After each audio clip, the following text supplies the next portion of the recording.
The woman will have some fault, and the husband is going to have some fault too. Now, the woman expects that the husband should sympathize with her. And when she messed up, that he should forgive her. Guess what? The men wants the same thing. We want to be built up, and our men want to be built up. Here's the key. The Proverbs 31st woman, her husband was known in the gates. That's what established her, because of the way she treated her husband. All right? So it's a men thing, and all I want to say is that the Pastor Simon Sylvester, right? Sylvester, he said something that was very powerful, and I think he said he was reiterating something that I said, where I kind of missed my train of thought, but it's a matter of building up that person. When that person get low, that your spouse need to be your friend that is going to build you up. And unfortunately, within the marital relationship, it's like tick for tat. You hurt me, I'm going to hurt you. And when you're hurting, when I was hurting, you weren't there for me. Now you're hurting, I am not there for you. That cannot work. That cannot work. And it is one-sided to be able to say, if you make the wife happy, your home is going to be happy. That simply means that there is no light that is being shed on the husband. The husband is just in the dark, keeping the wife happy. What about the man? That's right. All right. Thank you very much, Dr. Peart.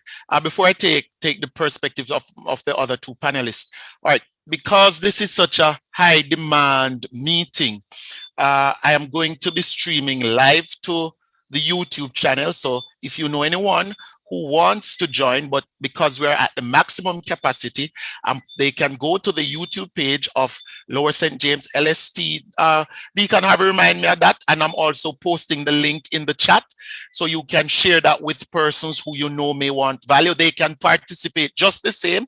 They can put their questions in the chat, live chat there, and we will share them with our panelists and on this Zoom platform. So I've shared that there if you know anyone who wants to join. Also, if there are if anybody is in this meeting with more than one device, please let somebody else in. All right, so there's it. So go on to the YouTube page, LSTJEH District of Churches. I've shared the link. You can share that with your friends and your churches if they want to join. So the discussion is getting where we want it to go. And so just to recap, Pastor Sylvester, Dr. Emil, to the point that Dr. Charmaine Gayle Peart just made, is that is there this unfair expectation? And I used the phrase, a happy wife equals a happy life, to bring out if there is such a bias that is in existence. And I love the rewritten phrase, a happy spouse equals a happy house. If you may, very briefly, Dr. Emil, comment, and then Pastor Sylvester, let us see if we can get a little value out of that.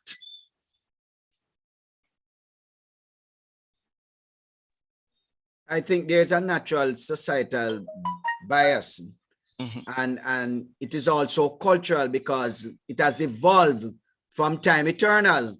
And we continue to soak it in and to practice it. But as Doc said, the reality about it is that there has to be now a balance created within the societal constructs, so that we can focus on the needs of both parties in the relationship, because it can't be 60-40 or 70-30. It has to be 50-50, where both parties understand the importance of the other person in the relationship. And I think that is where relationship, as Doc said, it has to be about the spousal engagement rather than the wife's engagement. Pastor Sylvester, any comment where that is concerned? I agree 100% with both persons. I believe that we are living in a society that is feminized, and so everything is directed towards the woman. If she's okay, then everything is okay. And so as a result, we neglect our men, we neglect their feelings. So the statement is a false one. I've always believed that statement is not Right. correct. A happy wife Awesome. is a happy life, because you have neglected the men and you have neglected their needs and what they want. As long as the woman is okay, then the relationship is okay.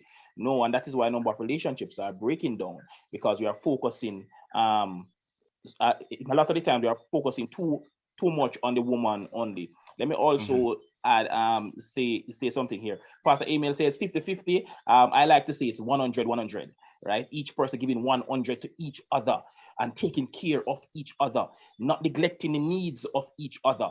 And that is what will make a happy life. All right. And just before Yes. you go on, sir, I think go ahead. when we look at it, I think what has evolved is the whole business of the woman being the manager of the home. And so we go home at the end of the day, and in order to have a peaceful life, just make her happy, and that's about it. You understand? But society has moved away from that, and so we have to now recognize that both parties need to complement each other. Pastor Simon, 100.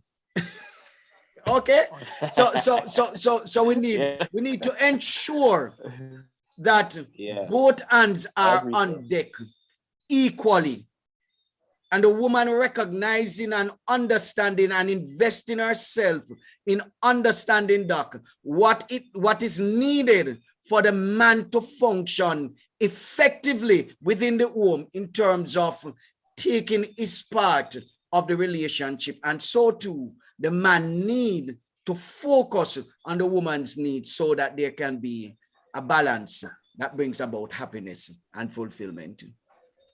Thank you. I noticed that my audience is abundantly quiet. Please note that there is room for questions and comments. Based on the discussion thus far, if I may, Bishop, before you Yes. go on, if I may just make one more point. If you go to sex, if I may just jump the gun. If you no, go I don't to want you sex, to jump to sex as yet. No, just. Oh, but to make your point, All right, go ahead. If I could just jump to sex, if you notice, the woman will go into the bed with the stress of the bill, the stress of what is going to cook for breakfast in the morning, the stress of what is going to cook for dinner, and so she defrauds the man the good quality sex. And the man is there sexing down the place, working out himself, and the woman is all disengaged with her mind filled with other things.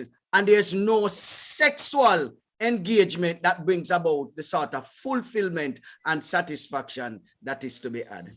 But if I may say something, can I say something? Yes, go ahead, Dr. Peart. Bishop Erskine, because while that is a fact, Doc, and I appreciate you saying that, the bottom line is that most men tend to be more vocal when it comes on to sex, all right? The women find that out and they use it as a weapon against our men. Some of the women, there are men that provide adequately for the household and have the same problem. Do you see what I'm trying to say? There are some women that have maid servant and female servant, and everything is taken care of, but that weapon of sex, the weapon of sex, women use that against our men. And remember that tonight we are here talking about the men, because for all the years, and this is the first time I was ever indicted to join a segment to talk about what men want. It's always about what we as women wanted, but the women, we just have to sit back and listen, because too many times we believe that life is just about us. If I look pretty enough, honey, you're gonna want what I got, so you better treat me right. Right. You know, understand. Thank you. one thing, Bishop Erskine, yesterday I heard from a young man that let me know that what the dating world is like. Now, he said the dating world now, both secular and even within the church arenas, when you meet a young lady and you say hi to her and she find out that you actually want to have a conversation with her, the next question is, you can't talk to me if you can't Zelle me or Cash App me.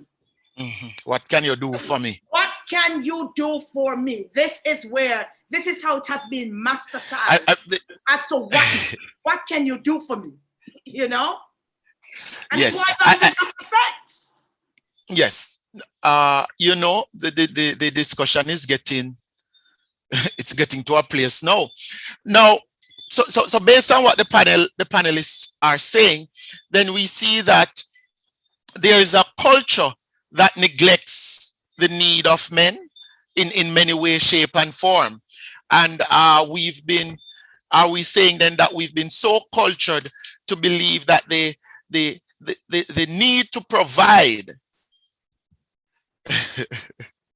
the need to provide and to ensure that the wife is happy, that the female partner is happy, has caused a kind of a subset culture where there is no little regard or not as much regard for the man's need. And we want to know, kind of dissect into looking at particular needs. I'm still asking my audience if there are comments or questions. Again, I want to emphasize that the discussion, while focusing on what men want, is not in any way, shape, or form suggesting that there are not needs that women would have. But we are zooming in, playing with words on the needs of men. All right, so one statement here says men are cultured to provide and women are cultured to take and not give. If we explore the concept of the virtuous woman, then that myth would be destroyed, right? Because the virtuous woman in scripture speaks about the woman who takes care of the house, etc., etc., etc. But let's look on that. I think we've established that, though, Dr. Mullings, in the preambles of our three panelists, that there is in fact the existence of that culture. I question whether it is biblically oriented or not. Now, having established that there is some sort of bias, where intended or otherwise, and expounded even in the modern culture, if you're on social media now, every woman is saying, what can you do for me? What does a man bring to the table? Again, kind of zooming in on, or let me say, kind of neglecting the importance that there are needs that a man may have that you as a woman need to fulfill. Now, should a woman be fulfilling the financial need of a man? Because should a man enter into a relationship where he is not financially viable and can take care of the woman? In other words, should a man enter into a relationship where at particular junctures financial needs may be met by his partner? As Bishop, Pastor Austin's hand is up. Okay, go ahead. Thank you very much. I want you to continue doing it. Let's take that question. Pastor Austin. Good evening, everyone. It's not really a question. I think everybody has spoken on what the culture has dictated to us. And so I think while the brothers are on and they're listening, I think, I'm hoping that the ladies have gathered their Q-tips and they've cleaned their ears to make sure that they garner what is being shared by the panelists. They've hit some very important points. But I think the men, I'll give you a very quick synopsis. My wife and I, with a very close friend of mine, were traveling to church one day, and he was giving her the lecture about what he wants to find in his wife, and he listed some things. He wanted her to be brown, he wanted her to, be strong in the Lord, etc., etc. And he could define everything that he wanted in his wife. And so Natasha asked him, "So who are you?" And that's a very big point in men really understanding what they want from a woman. They have to first self-identify. And so I think in for the presenters, if there's any way that we could help some of us men to kind of identify who we are, then that will further help us to understand what we are looking for in our partners. And the big problem is that half the men don't know who they are, so they can't identify what they want. You know what I mean? If you're a car, you need 4 tires. If you're a bike, you need 2. If you Some wear people size 12, don't buy size 11. Exactly. So I think it's very important for us as men to first know ourselves, and then that will help us to know what it is that we want in a partner. Thank you. All right. I love that. That's one of the philosophies I hold, that if we are men having unfair expectations, in that do we have men who don't know their needs and their wants? Yes. Go ahead. I'm Yes, throwing we that to the do. panelists. And is that a part of the problem why it cannot be met in relationships? Partly because they haven't communicated it, and in many ways, shape, or form, they don't know these needs. So I'm throwing that out to the panelists. Is it that men oftentimes don't know what they need and they don't know how to communicate it, hence those needs are not being met? Okay, so That is for me. go All ahead. right, so go ahead, Oh. Pastor Sylvester, then we'll take Dr. Peart. I believe that's just a part of the problem. So let me talk about that part first, quickly. We have in some homes, we have 3 generations of women. So we have the grandmother will pass on some things to the daughter, will pass on some things to the granddaughter, and plus the granddaughter has also been influenced by the grandmother, and so on. In many homes, we do not have that sort of thing for men. So you find that men have to try to discover who they are all by themselves. The mistakes that the grandmother would make, she would pass it on to the daughter and to her granddaughters and so on. We don't have that with the men. So you find that we have to struggle all on our own to discover what we want, who we are, and so on and so forth. So that's a part of the issue.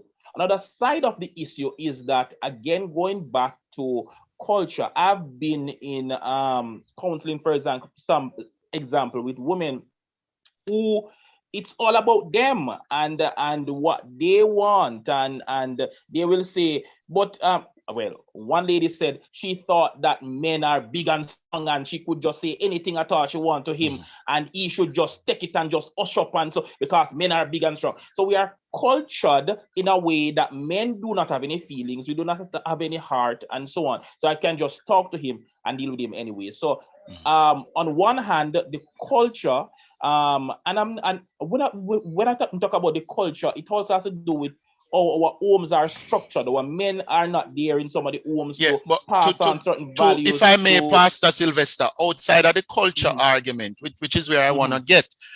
I'm going to the home. No, but what I'm saying is, and where I want to get is not necessarily looking from the woman's perspective, but from the male perspective. Do we have situations, and probably at high frequencies and high numbers, where the problem is not necessarily how the woman is cultured, but where the man doesn't understand himself to the extent that he sometimes is unaware of what his own needs are, even if that is as a result of the culture? And more so now, are men struggling to communicate their needs, which negatively impacts the ability of those needs to be met? That's where I want to go.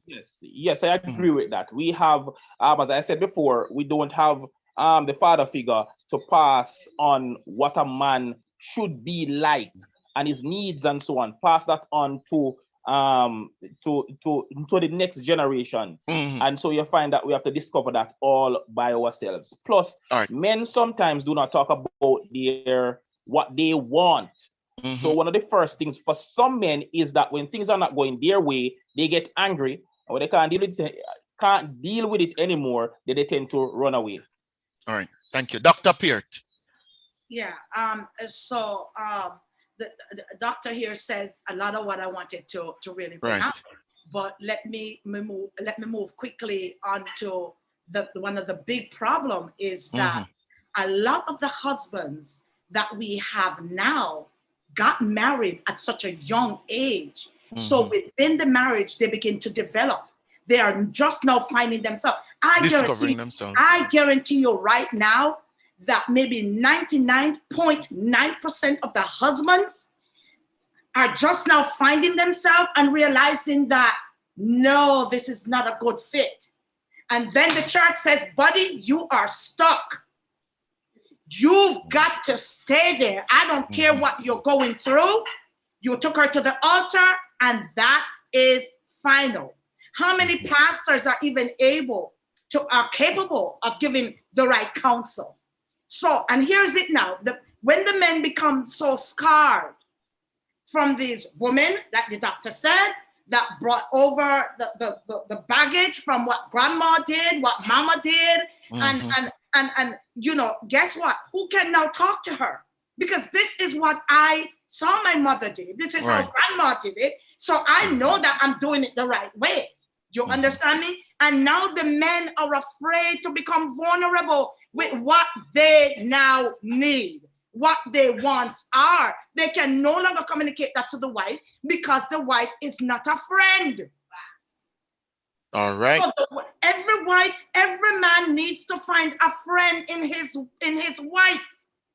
And if that is not there, it is so, I constantly allow my husband for 33 years this year, thank God, let my husband know, honey, I want your heart. I want your heart. You don't have to give me anything, just give me your heart. And I promise you that I'm going to be greater to your heart than your rib cage.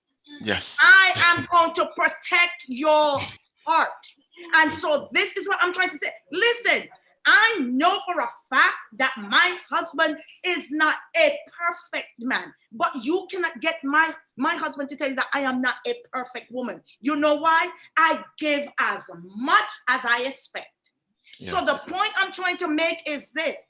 I am at a place where my husband can tell me any weaknesses that he's struggling with and what his needs are. If he dare to communicate it, I dare to fulfill it. So that's the real struggle. Thank you. Homes without fathers, and your fathers didn't know what to tell you. So you are left in the wind, tossed in to and fro. The system is so corrupt, the system is messed up, and we need an intervention. All right, thank you, Dr. Peart. I'm going to jump in on my panelists now, and cut in because I realize the conversation and the points are they're very, very interesting, but because I want to go a particular direction, I'm going to butt in a little bit. Dr. Emil, do you have any comment on these points? I see the two hands that I'm going to take, Sherilyn, and then I'm going to take the rights. I want to say something. Yes. Even though the argument, you seem to want to push the argument away from culture, the reality about psychology is that identity is shaped by socialization. Fine. Right? That is like a standard. Yes. As it relates to communication, the neurological pathway in the man's brain is much smaller than that of the woman, so the woman communicates better. Right? And the woman is more predisposed to talk. That's a natural part of the woman's wiring. Good? So you will find the man might be struggling with something and the man might not be talking about it. As it relates to the point Pastor Austin made, Mhm. the argument is that it is important for the man to be able to identify what he Mhm. needs. It is also important for him to identify who he is, Yes. because who he is will help him to understand that this woman that he's seeking for might be someone that he has to Incompatible. create for Yes. himself, Yes. because he might not find all of what he's asking for, but what he will find is potentiality so that he Mhm. can create from what he found Yes. to what he wants. Thank you. Thank you. I'm loving the discussion. So I'm going to take the two hands, then I'm going to go to the chat, and then we'll come back to go into other dimensions of this. Ladies and gentlemen, we're talking about what men want in relationships, and the discussion is flowing seamlessly, and great knowledge is being garnered here. Our panelists are Dr. Charmaine Gale Peart, counseling psychologist, Dr. Philbert Emil, and practicing psychologist, Pastor Simon Sylvester. Dr. Charmaine Gale is a Christian counselor out of West Palm Beach, Florida.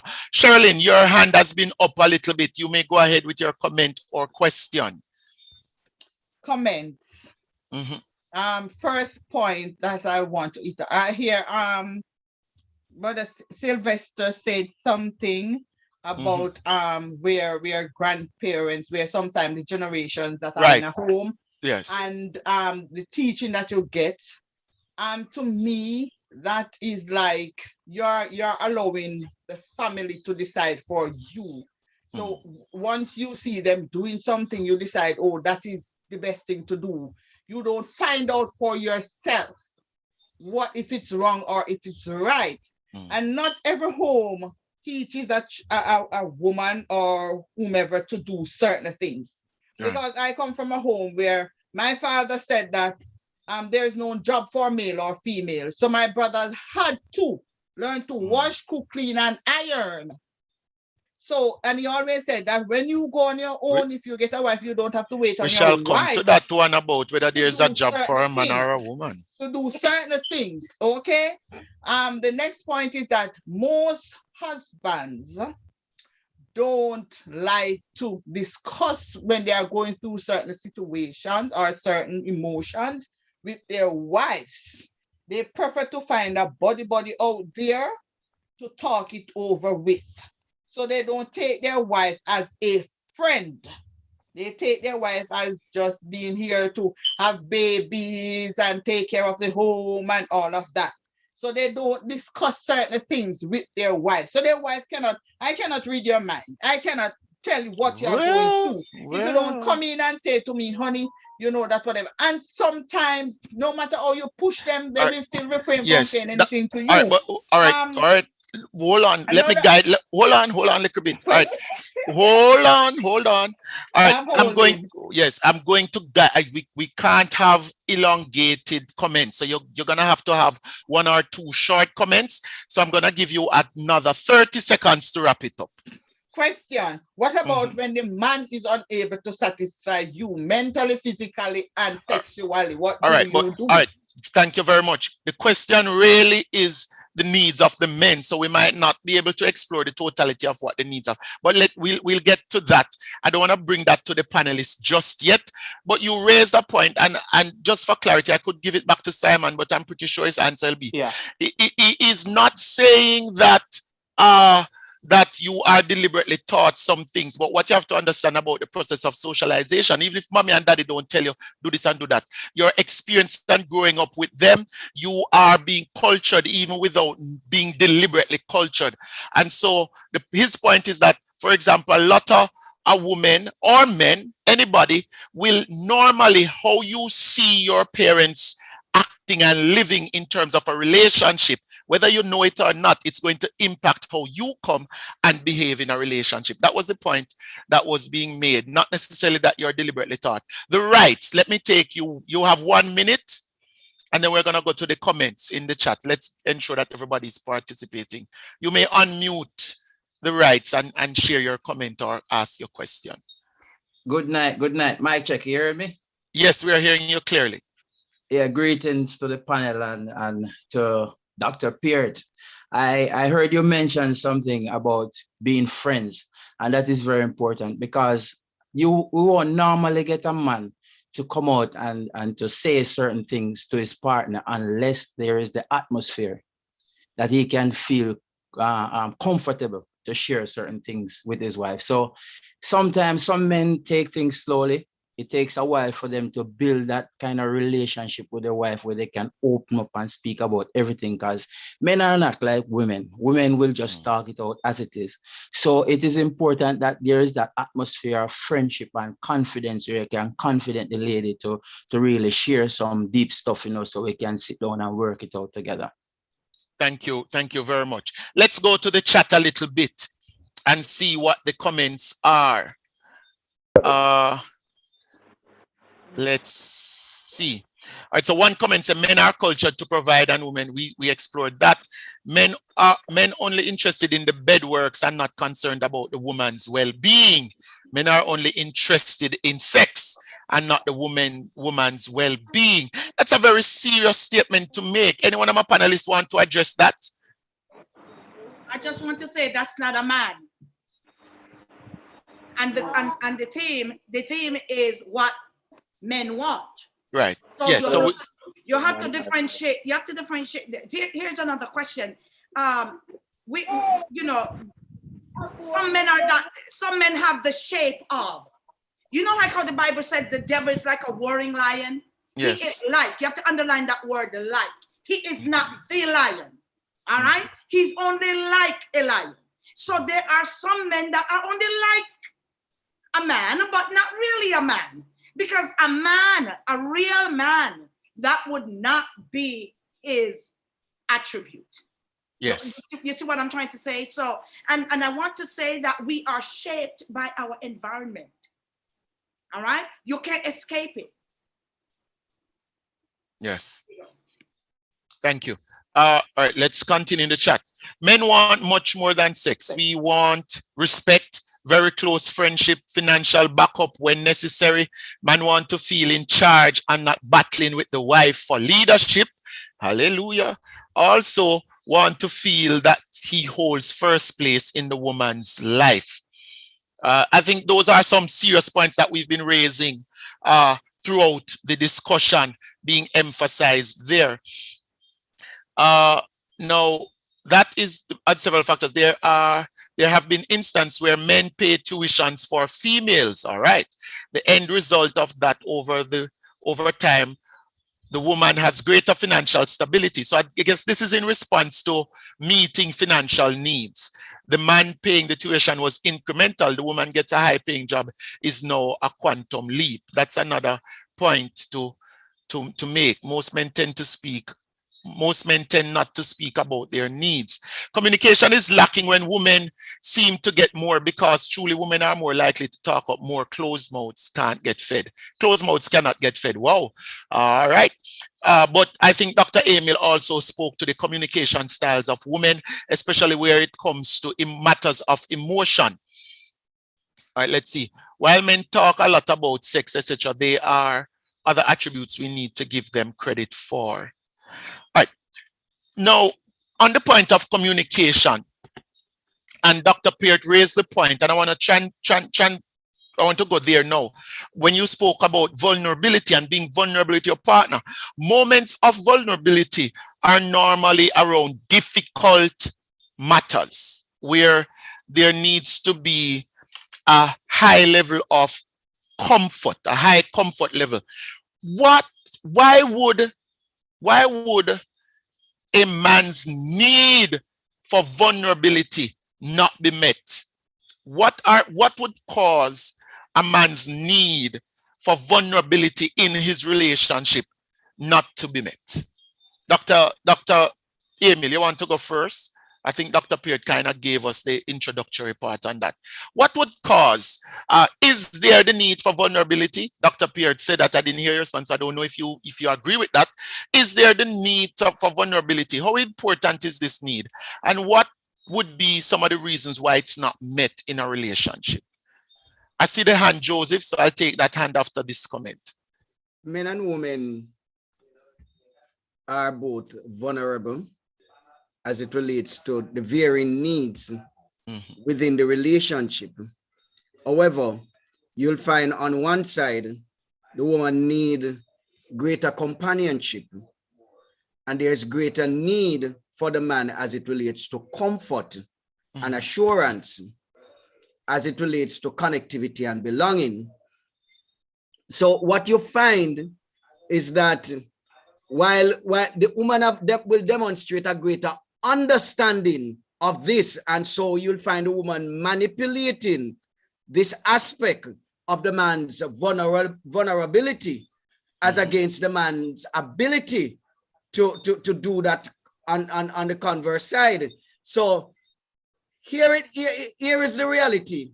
The reality is that because there's a deficit in society as to how we prepare our boys to transition into manhood, then what you find is that the converse, as I said, is also true here as well, because society prepares the woman much better to manipulate that, because that forms a significant part at the financial satisfaction that the woman needs and must earn.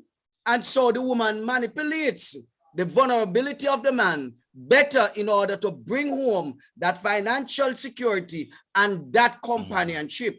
Now, what needs to happen is that the man or society need to help the boys to understand how to manage their emotions better, not to be like a stone wall where it's all silence, it's all work, but to understand how to cater to the woman's need in order to trigger the converse reaction.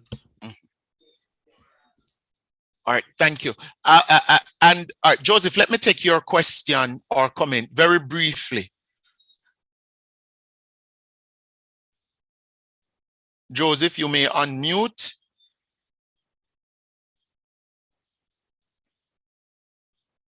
All right, so we're not getting Joseph. In the chat, I see where I think it's Dr. Mullings who made the point that part of the reason that the need to have a safe place when being vulnerable is not being met is fear of being abused by their partner. And it comes back, I believe, to the fact that if we present ourselves as men as being macho and strong and always in control, then those moments of weakness and vulnerability and openness becomes challenging for us, I think, to your point. But more so now, have we created a culture where we don't allow our partners to expect us to be vulnerable? And is it a matter of trust also that impacts that? Just you're muted, Doc.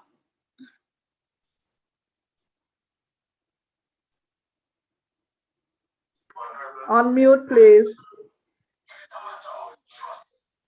I'd rather replace the word abuse with manipulate, because for most part, what you'd find happening is that all of what the woman will say, seemingly abusive, is just to create a pathway for manipulation. Well, if I may just jump in there a little bit to be able. All right, Dr. Peart. Yeah. Esther? Yeah. Yes. If I may just jump in there a little bit to say, it is difficult for a man to become vulnerable with a woman if the woman is disrespectful. You understand me? Sometimes it's not about the manipulation. As if a woman is manipulating, number one, she proved that she is not trustworthy. All right? Because one of the attributes of a wife is that she's supposed to create that environment that the heart of her husband can safely trust in her. Don't forget that the Bible speaks about a woman that can become a rottenness to a man's bone. Do you understand what I'm saying? These things does exist. And I know that when it comes to what a woman wants, we are going to have so much to say. So I know that right now the ladies are boiling hot, you know, because we want the focus to be on us. It's about us. But tonight, ladies, the light is not on you. The light is on the men. All right. The heart of her husband supposed to safely trust in her, and that she will do him good all the days of his life and not evil. So the point I'm trying to make here is that once you begin to disrespect that man, you begin to break him down. And when you break him down, he becomes silent. He will no longer become vulnerable with you. He'll take it to the street or take it to the sister on the front row. Can we just be real? So because our men are really being vulnerable, but not with our wives, not with their wives. There's another woman out there that is listening. Can we just be real? Yeah. And not somebody is listening. So I'm going to create the opportunity for it to be me. I always say this: every woman should make it impossible for another woman to take your place. Unfortunately, when we think that we are quote unquote saved and filled with the Holy Ghost, we no longer need that, because we are saved now, we have the Holy Ghost. Honey, you got to come back to earth. You've got to check yourself. And here, you know where the fears lies, Bishop Erskine? The fear lies in this. And I must tell it, we can't go heaven like this. Because marriage is depicting Christ and the church. So if we can get it right, and I'm going to say this again, if it's your right eye offend you, do whatever it takes to make it to the kingdom of God and pluck it out. So here is the culture that I have created: a children's club where we catch them from that vulnerable age, and then from the children's club, when they become 17, transition into 18, we move them to what we call the singles club. And then when they becomes married, we transition them to the marriage club. There is a way, and someone have to rise up and make a difference, because I'm telling you, what is being showcased right now as the marital relationship, it needs to be taken into a garage, which means take it to a counselor, let them tear down that engine, let them rebuild it if there's any hope for it. Yeah. May God help us. This is a need, and we have to wake up and smell the coffee. Yeah. I know it sounds good now, but there's a greater picture. Where are we going? We can't be caught up with this weight. May God help us. We have a tendency to blame one side or the other. We believe that I am right and the other person is wrong. And so whenever we say that women, this is what we want and you are not doing it right, then women take offense to it. But the truth is that I agree with you 100%, Dr. Peart. I believe that our men want to be vulnerable. They are trying to be, firstly, the society creates a system that says to be a man, you must be this and that and so on and so on. So we are already afraid to show our emotions, to show our weaknesses. And when we do, the woman take that and she tramples on that. And so we become afraid to share, because let me tell you, a man will not wholeheartedly just throw his weakness at the woman, because again, he wants the woman to see him like a lion. She wants to be praised by him. He wants it by her. So he will give her a little bit. What does she do with that little bit that he gives to her? Right. And every time she tramples upon the little bit that he gives, then he's going to now pull back. He's going to share it with either another woman or he's going to share it with another man. Let me say the final point on this is this. Whenever a man have needs that are very important to him and those needs are not being met, if another woman comes along and start meeting those needs, I was reading a research some years ago, and it says that a lot of men, I don't remember the percentage now, but a lot of men cheat, not because they set out to cheat initially, but because their needs are not being met. And they find a woman who meets the needs. So it started out by the woman just meet those needs. For example, taking care of him, complimenting him, treating him like he is the king that he is. And so after that, then sex becomes a part of that, because he now becomes attached to her, because she now becomes his space. We can be weak. All right. Thank you very much. Just before you come in, yes, sir, go that's ahead. why I use the word manipulation, because all of what is said is pointing to the halls of manipulation. Yes, and might I add as well that a girl at 6, it has been formulated in the brain what kind of man she's going to marry. The boy does not get there until he's 11 or 12 or somewhere there or thereabout. So the girl is way ahead of the boy, right? And if you realize how our 14-year-old, between 14 and 18-year-old girl acts, our system, the woman's system of gathering information, survival information, is much more advanced to that of the boys. So the boys, if you notice, even until 18, we are still playful and all of that, while the girls are more focused and ready to convert or to move on to the next stage of life, while the boys are left behind, and the girls are much better able to manipulate us when we get there, because they have mastered the skill of survival already, which is done between 14 and 25. They have gotten there already. So they will always manipulate us. That's a natural part of the wiring of the woman, and the man will not get there. All right, thank you. The woman have a sixth sense, you know, she will know when you are cheating. Even before you start to cheat. It's called manipulation. We can't get away. All right. So I'm having bandwidth issues. Hence, I see the hands. Hence why I'm off screen. So you won't see my picture until this bandwidth issue improves. So I have to be on screen so that, yes.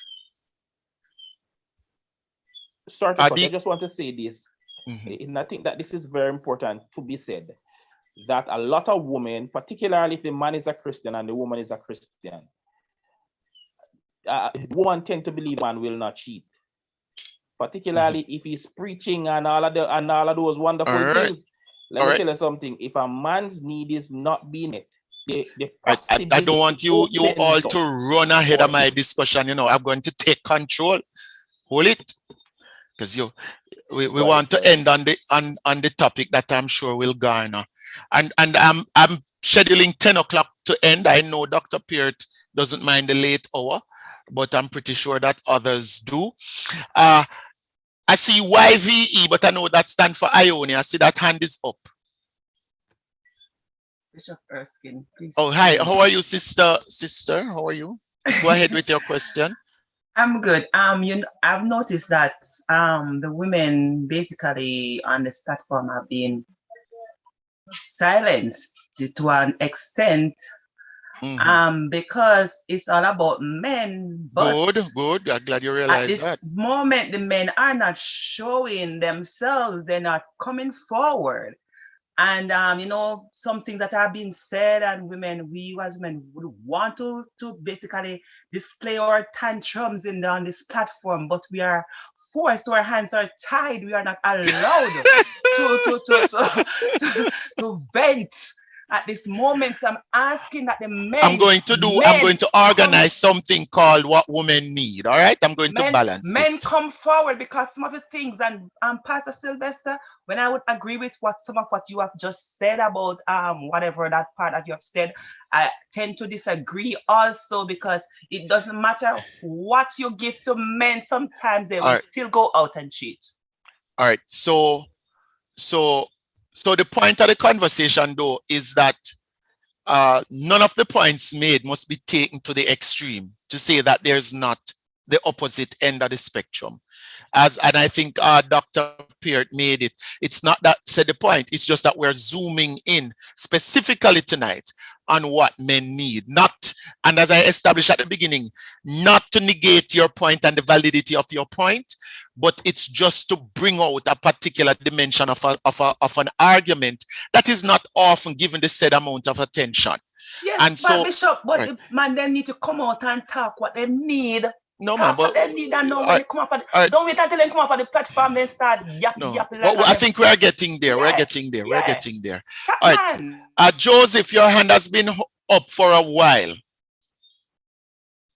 Joseph's iPad is what that name is. If all right, while Joseph is coming, Anne-Marie Thorpe. He says he's unable to unmute himself. He is. Why would that? Are you able to unmute yourself now? You should see something popping up. The host is asking you to unmute.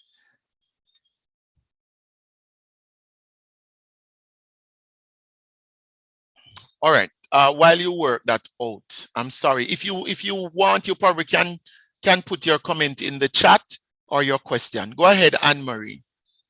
Bishop, I'm Yes. sorry, before Anne-Marie comes, just to not to leave out our viewers on YouTube, there's a comment there.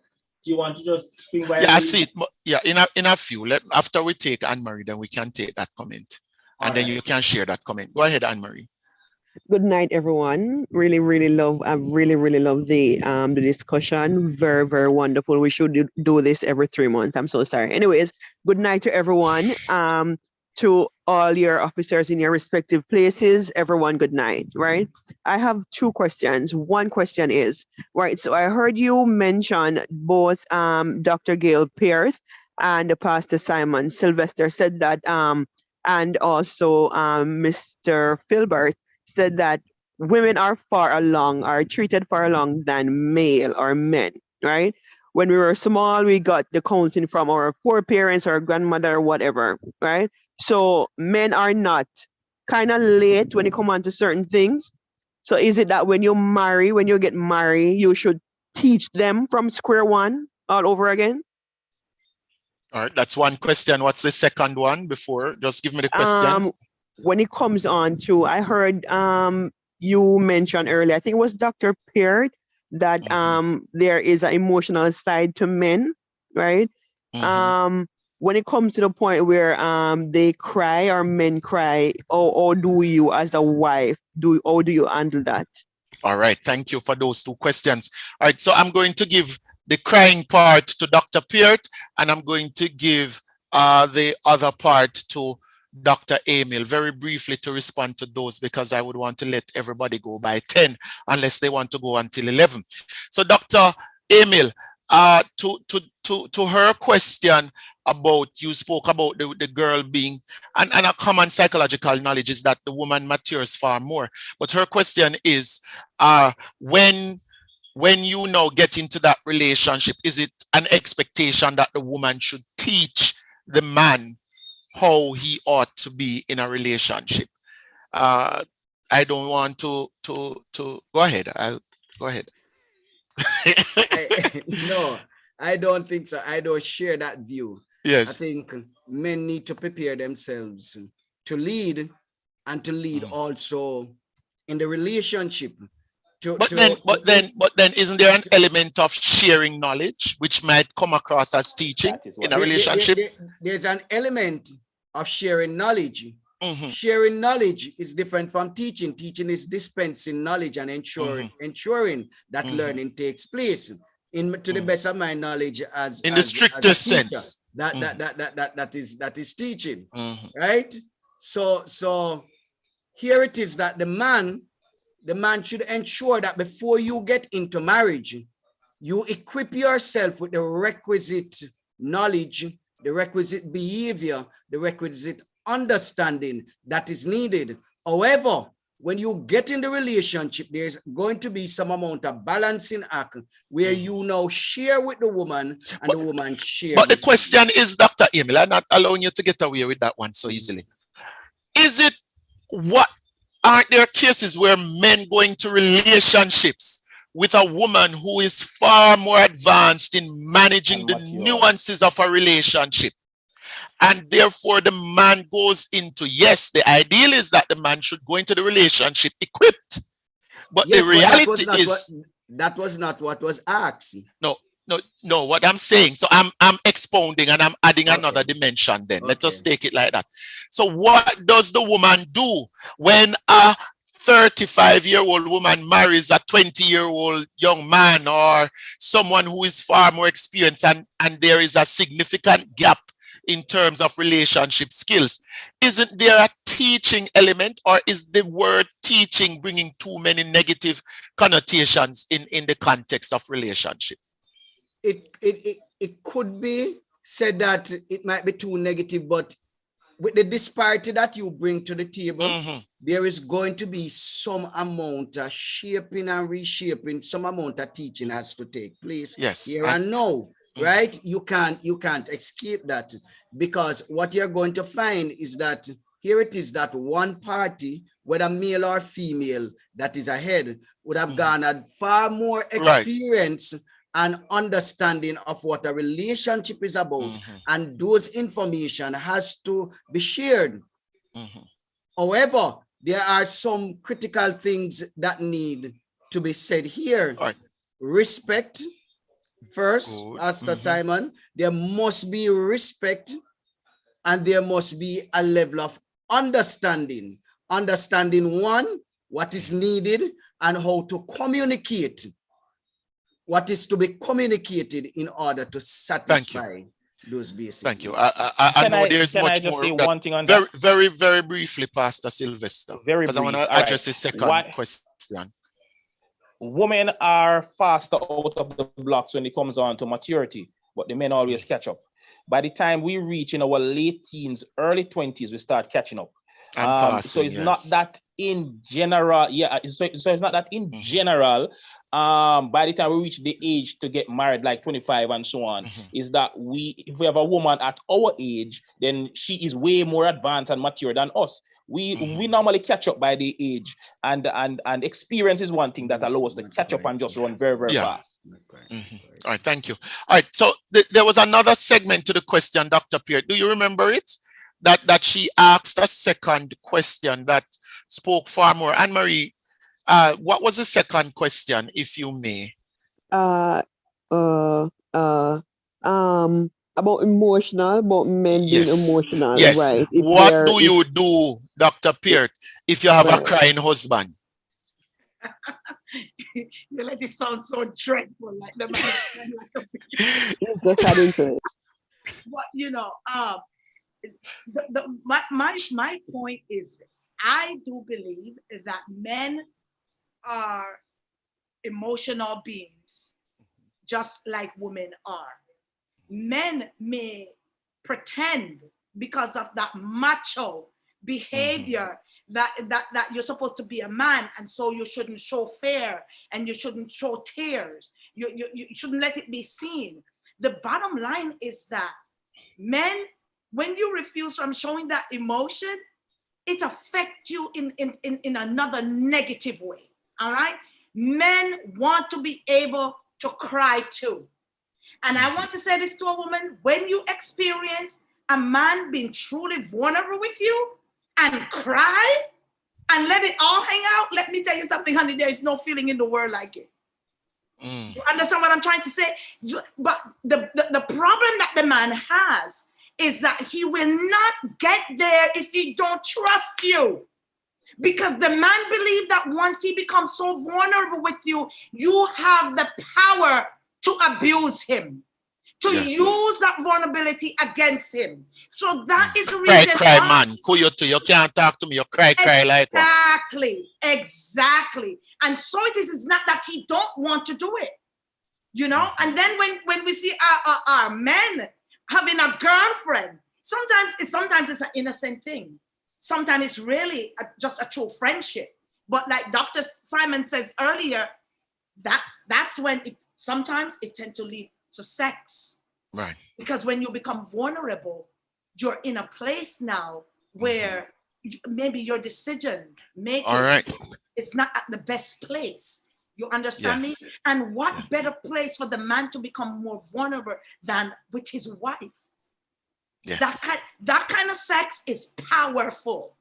Yes. You understand me? You can't cuss him out and tell him how you're weak and you're not a man and you don't have no backbone, and then you expect that man is going to come cry on your shoulder. You must be crazy. He's not going to do that. So the man should have that system where he can become broken down and trust that his partner is going to build him back up. Right. Thank you.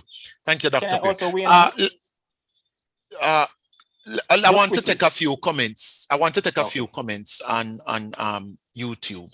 So Melvin Bonner says, I believe it's a struggle for men to communicate their feelings and needs sometimes because the female always thinks that it's all about their needs, and therefore the men will always be struggling.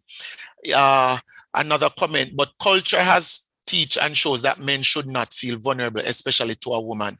I think that's a challenge. I think we explored those 2 points.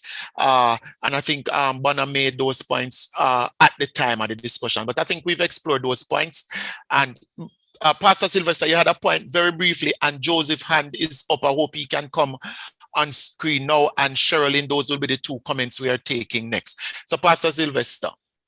All right, when a man is being vulnerable, what the woman can do is to show her support in the sense that she can rub his head, she can rub his hand. Men like touch. Men like touch. So you don't have to say anything really. Just can you say hush? Him. No, no, that's wrong.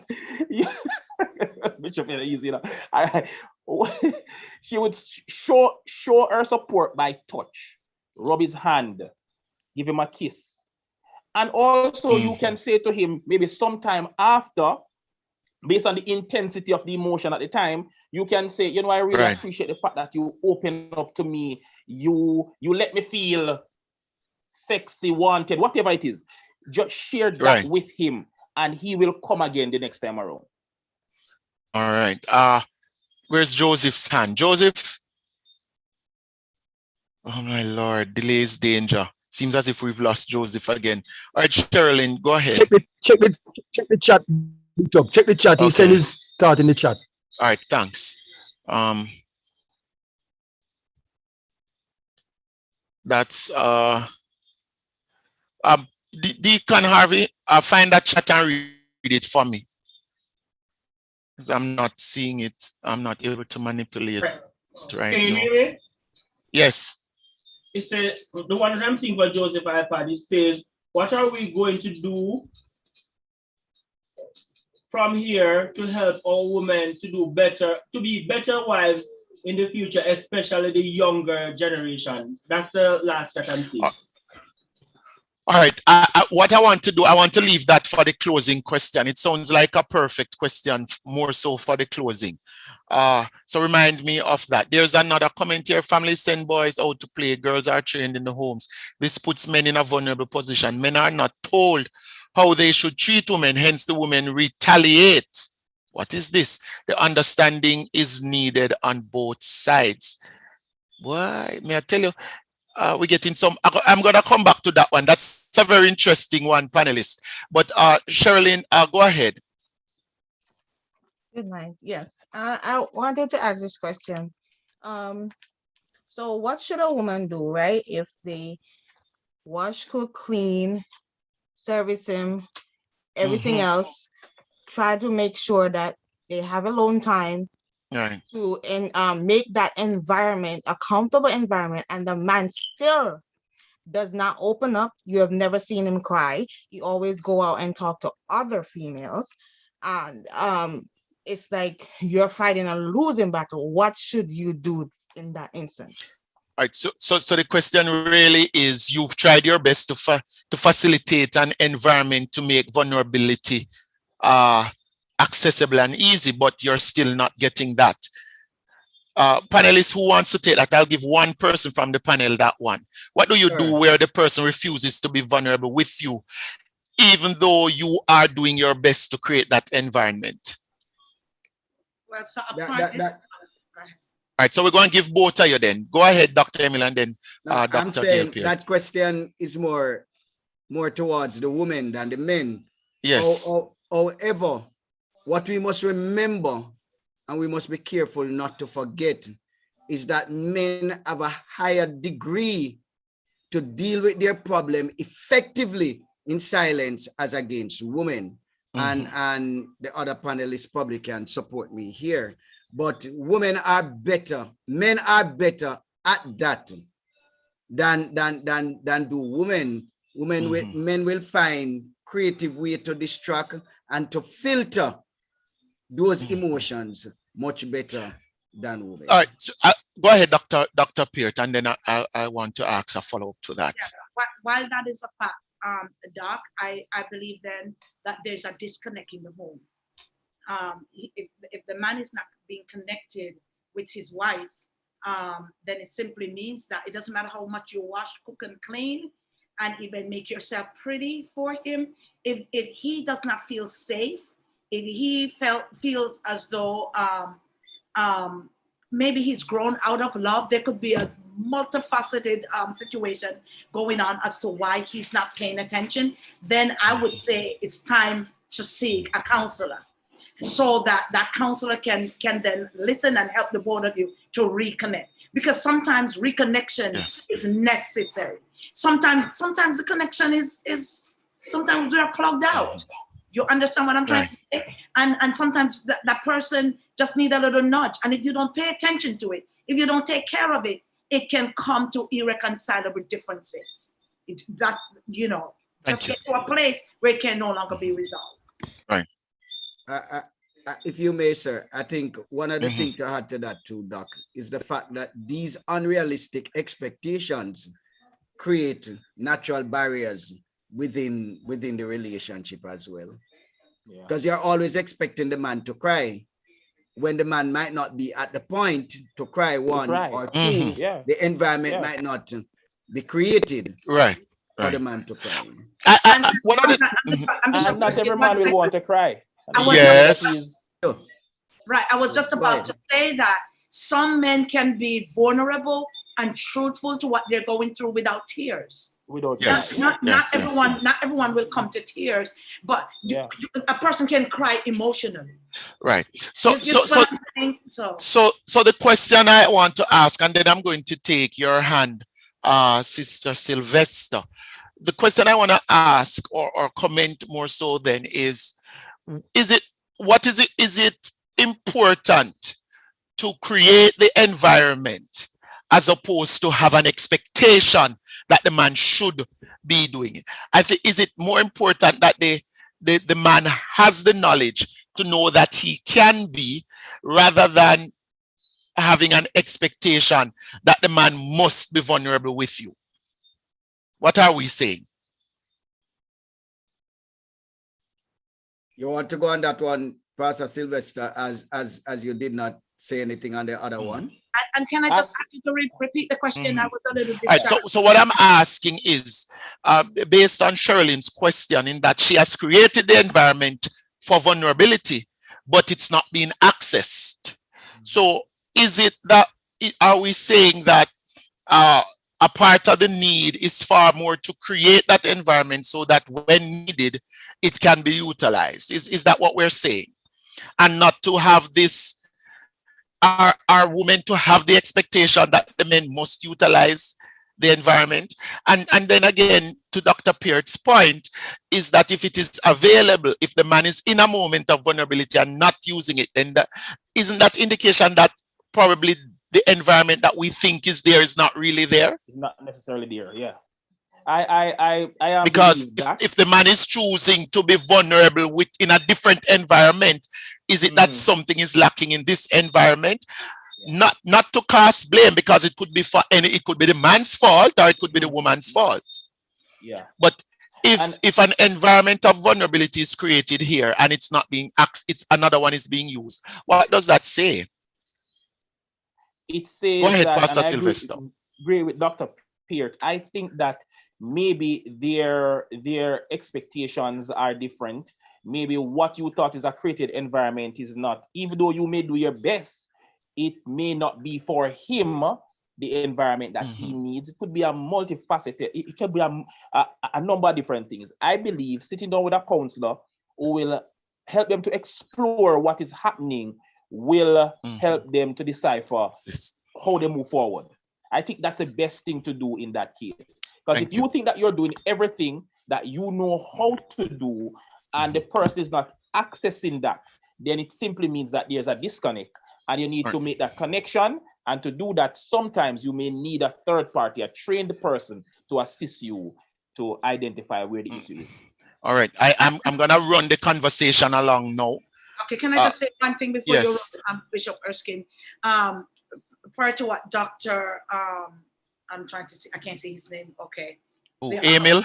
Yes. Dr. Emil. Right, Mhm. right. You had asked a question earlier as to whether or not teaching, can they teach each other? Mhm. Really and truly, you know, once we get married, it's a different ball game when you come together to amalgamate. You see what I'm saying? Because then you begin to learn each other ways, and now you're gonna have to just teach that person how to really love you. You understand what I'm trying to say? And maybe the environment that you are creating is not the environment that speaks to his emotion, right? Yes. Sometimes it all depends on what is going on with him. You might want to try a different environment, like maybe taking him out. Maybe he may speak then, and if that doesn't work, then you have to try different Yes. habits. But you have to find a way, and because there's always a way. And you may never find it unless you actually, like I said again, seek guidance. All right, thank you. All right, Sister Ione, I'm going to take your question and then I'm going to transition into a final segment. It's 9:55, and I am pretty sure that you all want to go to bed. Sister Sylvester, go ahead with your question. Oh, it's not a question, Bishop. Greetings, Okay. everyone. It's actually a statement. I've heard each person kind of say what I wanted to say, Okay. but I'm still going to make the statement anyway. One of the things that I have learned over the years is that you cannot give somebody what you think they need. Yeah. And sometimes in relationships, we are giving the other person what we think they need. And so the person will say, I am doing this and I'm doing it, and I'm doing everything based on what you think that the other person needs. I'm doing everything, and it's still not working. It is best to sit down with that person and ask them, what is it that you want from me? Am I fulfilling your needs? Am I meeting your need? What is it that is lacking? And then take it from there. All right, thank you very much for that point. All right, transitioning now. And there's so much that is left on the table that we have not been able to cover. I mean, we've not even brushed the surface in totality. But when I cannot leave without exploring the whole context of sexual and intimacy as the need in terms of from the man's perspective. And especially there in Jamaica, there is the lock the shop concept. There is the concept of using sex as a tool and a weapon, weaponizing sex. Unfortunately, more so, in my opinion, the women, I'm not speaking factually, I have not done the research or read the research, but especially from the woman's perspective, where sex is weaponized to get, or in using your words, Dr. Emil, to manipulate the situation. We've established that men have a need for sex. Under what circumstances men is created with a higher testosterone? Yes. Oh yes. So what happens in the relationship where this need is not being met for the man? And I'm going to give each panelist a minute to talk about that, starting with Dr. Emil, then Pastor Sylvester, and ending with Dr. Peart. What happens to the man, because we're focusing on the man's need? What happens where sexual need is not being met, where sex is weaponized, where sex is used to get things, where sex is refused when there is significant issues, when there are problems? What happens? I think a man have 1,000 times the desire for sex than a woman. Sorry, Dr. Emil. As you mentioned that, let me just throw in a third dimension, since you're going to speak on it. The point of initiating sexual intimacy also. Speak to that in terms of the man's perspective. And that comes against the backdrop that you said that the man has a sex drive, which is significantly higher than the woman, which we've established, but also speak to the man's need from time to time for initiation. All right. And I'm giving you a minute. For the man, sexual attractiveness is very, very important to him. So a man is stimulated by sexual attractiveness. If you notice that all the other animal kingdom, then the woman, the male is the more colorful of the species. Where the human kingdom is concerned, the woman is more colorful. So that sexual attractiveness drives the man desire. When the need for sex is not met, then the man feels as if he's abandoned, he's not adored, then he doesn't feel that sense of belonging. That affection, that connection seem to be taken away from him. Your word, Pastor Sylvester, respect seem to have gone through the window. So the sexual need being fulfilled and the sexual initiation are critical elements that sends the message of a sense of belonging, respect, connectivity, intimacy, and all of that. So when you take that out of it, the lock shop mentality sort of send the wrong message to the man. However you want to use it or to sell it, it sends the wrong message and it destroys what you have been working to build up. So you have been working to have a good relationship, a good home. Once you start to do that, you start to send the wrong message. So it's like you are giving with one hand and taking back with the other. All right. Pastor Sylvester.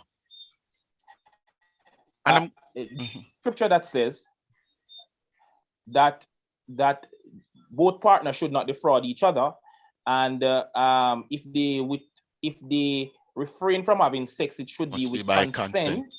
Yeah, and so sex is very important to a man. So to zoom in on the men, sex is very important to a man, and I'm underscoring that word, very important to a man.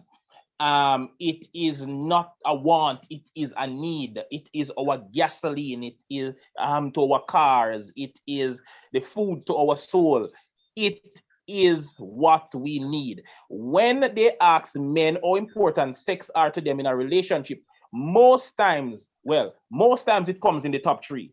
Is either number one, number two, and very rarely number three. It is very important to a man. Women, we are not filled with demons. Let me preach, hallelujah, praise the Lord.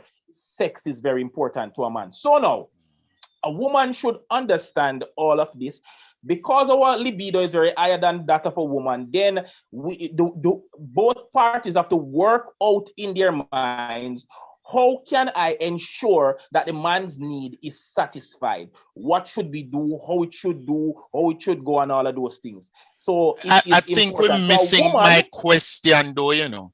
My question is, what happens where the need isn't met? So that's where I'm going now. So when a woman locked shop on the man, and she put him in a position now for him to cheat. Again, the scripture says that when one partner withhold from the other, they put each other in a position for the devil to beguile them. That means now sexual temptation with other women will come into play.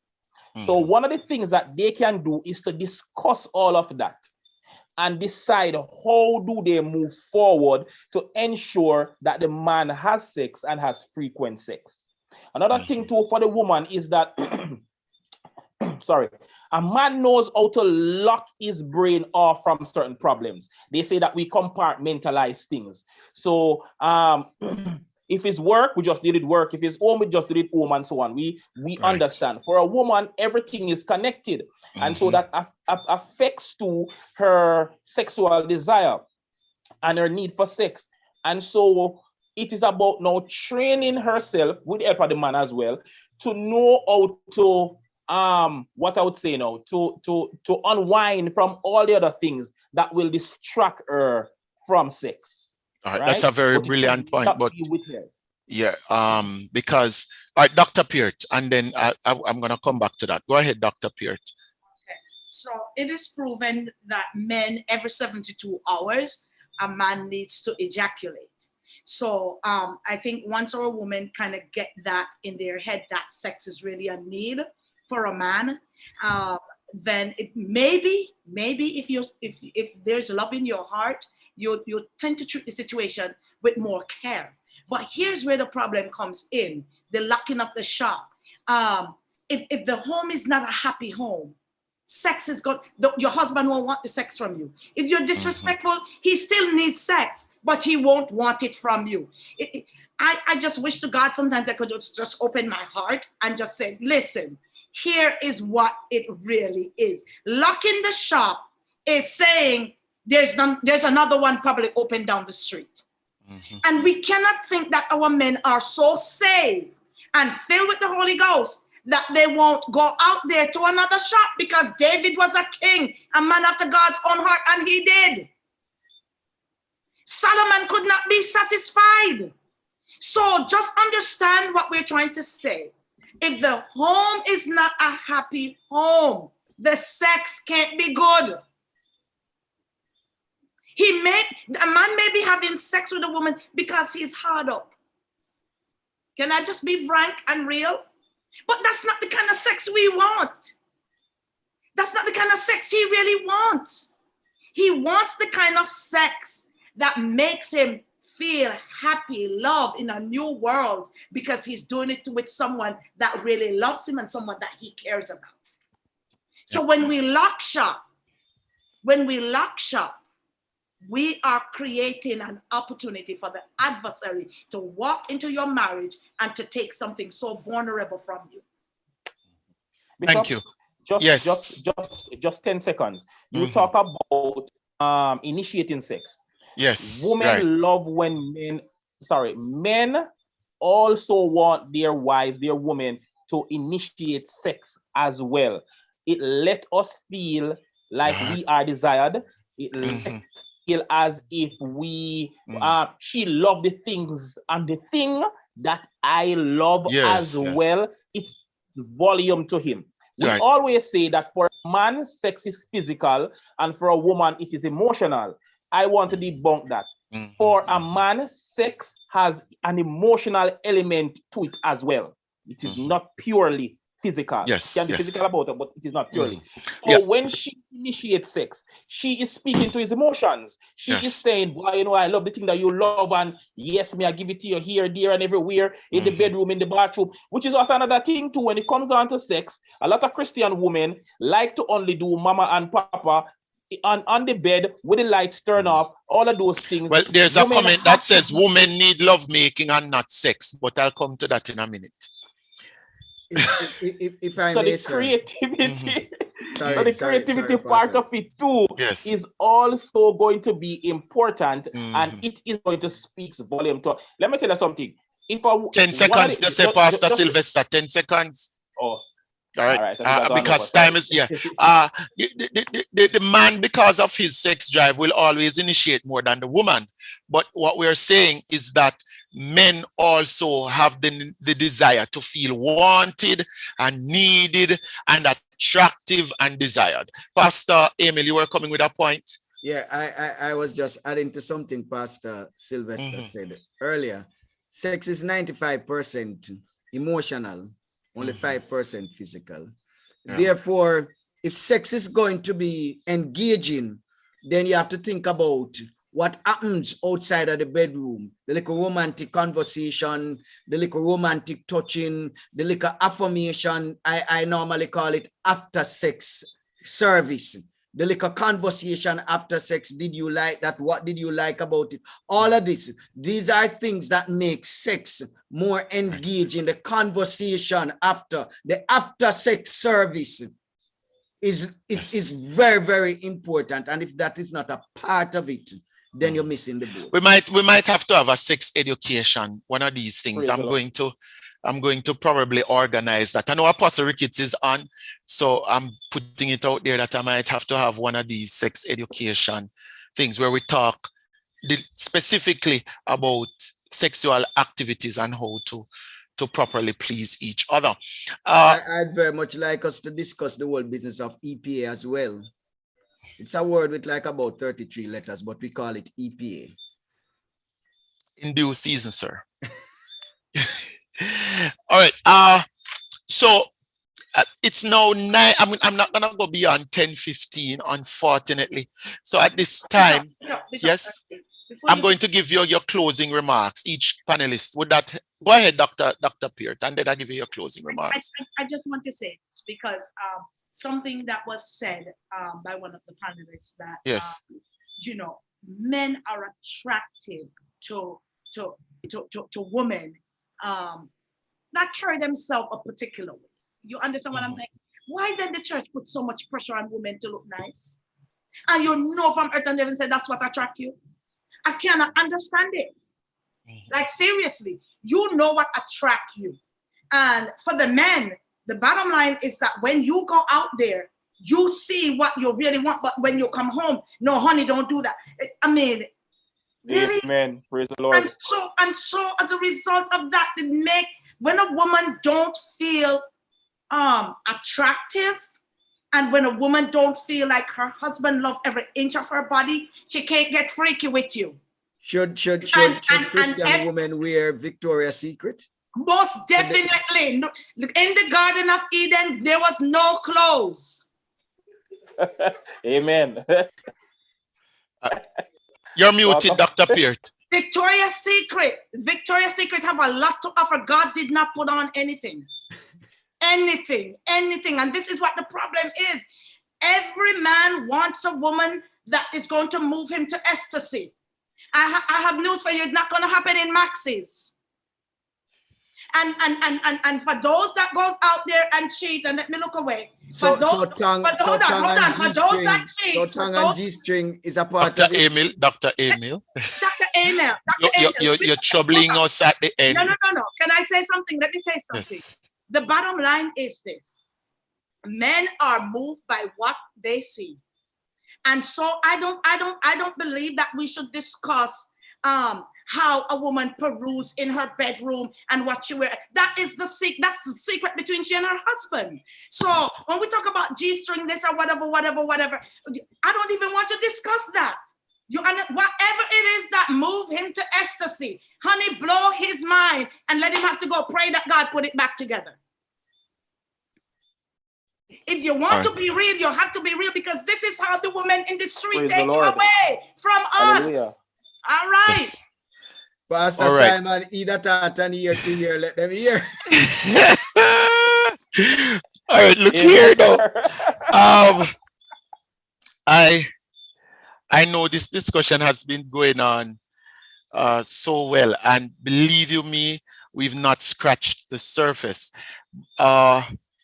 I am pretty sure that I cannot have another platform or forum of this nature to discuss what men want. I'd have to create some equilibrium, or at least some equity,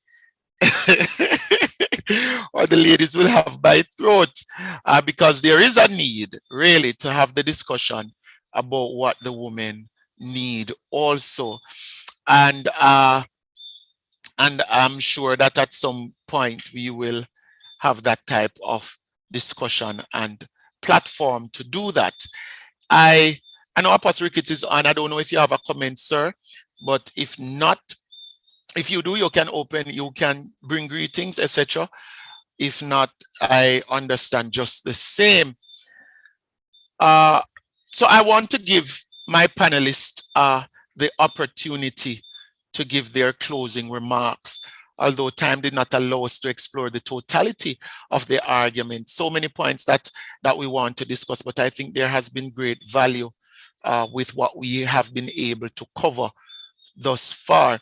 So again, I'm going to give the floor firstly to Dr. Peart to give her closing remarks and comments, then to you, Dr. Emil, and finally Pastor Sylvester.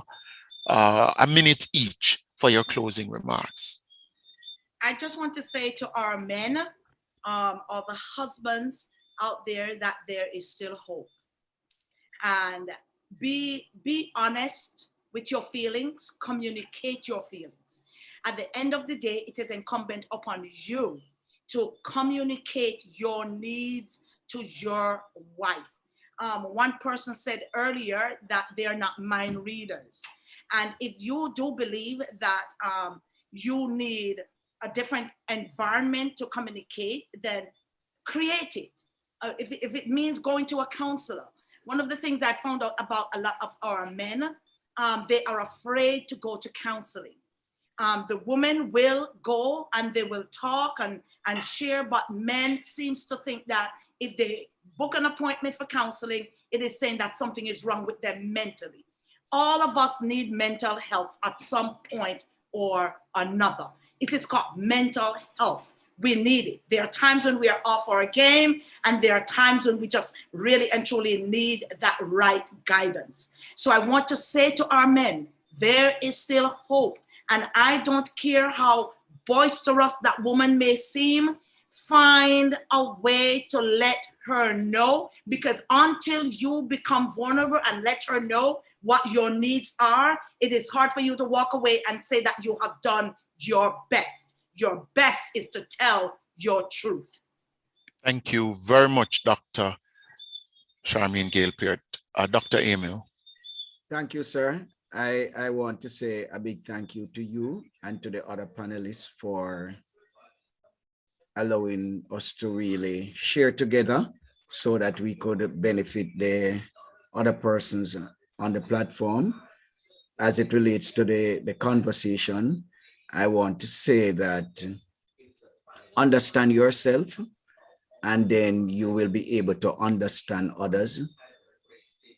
Know what it is that you want and understand your capability to give back what you expect in return.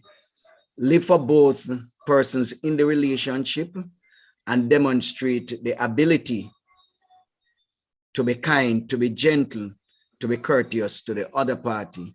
And in doing so, you'll create a heaven on earth. Thank you.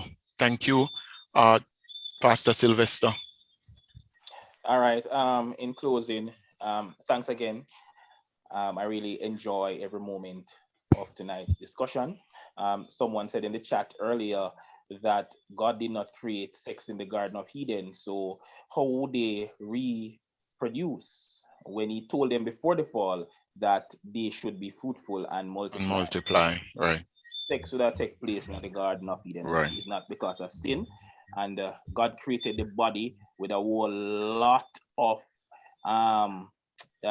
areas where if you touch those areas, it turn you on and so on. But I just want to say that marriage is a wonderful thing between a man and a woman.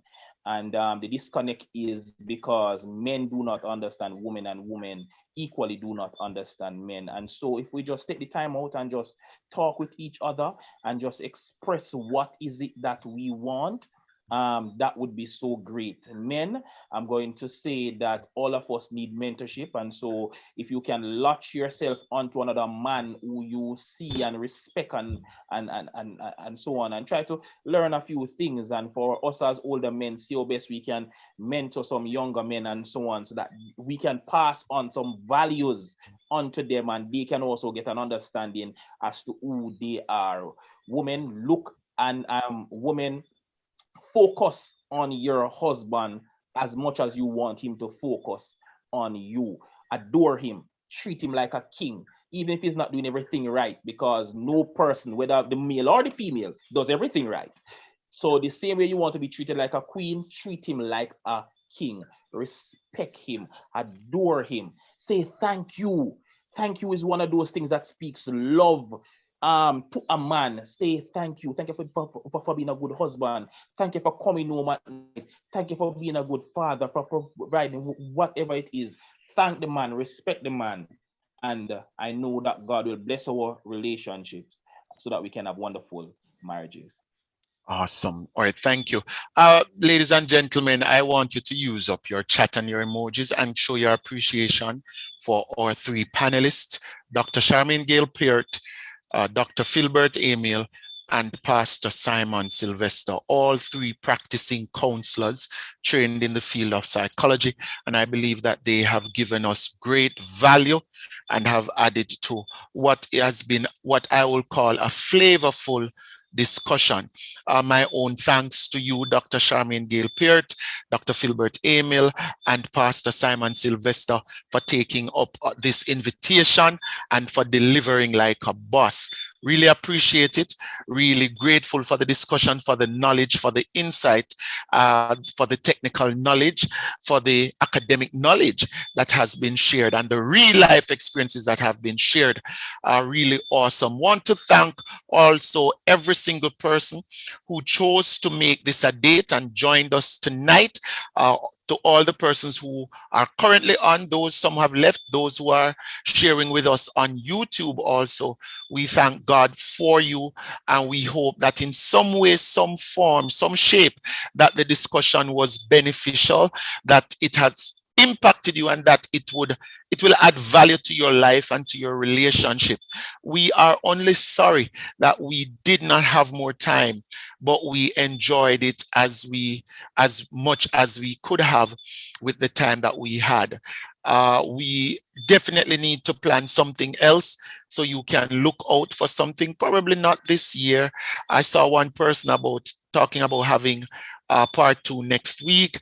Not so sure about that, but one thing is for sure, there is room and there is significant capacity within the church for these type of forums where we can help each other to live a more wholesome life. Again, thanking everyone for turning out, for showing up, for participating. God bless you and have a wonderful rest of the night. God be with you throughout the week and throughout all your doings. I wish for you and I pray for you a happy and prosperous relationship. Have a good night. Thank you.